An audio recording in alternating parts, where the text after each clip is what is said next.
Председателот на Сојузот на синдикати на Македонија, Слободан Трендафилов, обвини дека неговите деца биле злоупотребени за политички притисок, откако на социјалните мрежи било објавено видео на кое се гледа како тој ги носи на училиште со службено возило.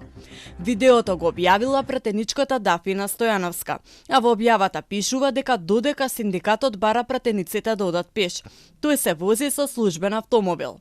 Тој појасни дека возилото му е доделено службено 24 часа на ден и дека има право да го користи за своите потреби. Побара собранието да го одземе имунитетот на пратеничката.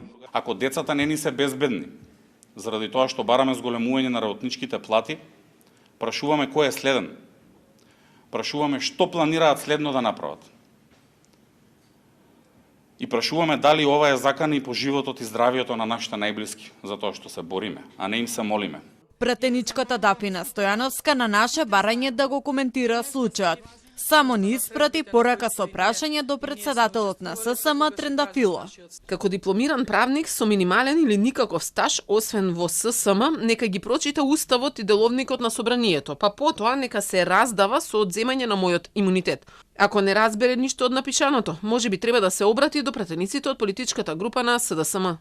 Трендафилов настанот го пријавил во МВР, а пред медиумите се обрати и до премиерот. Нормален премиер,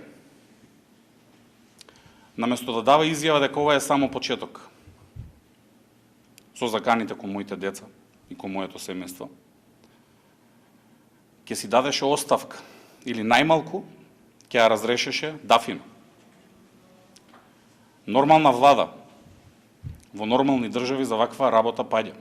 Од МВР ни одговорија дека случајот бил пријавен вчера во 17:30 часот во СВР Велес и дека се преземаат мерки за расчестување на случајот. Председателот на ССМ потенцира дека нема да се откаже од барањата за минимална плата од 600 евра и зголемување на останатите плати за 100 евра.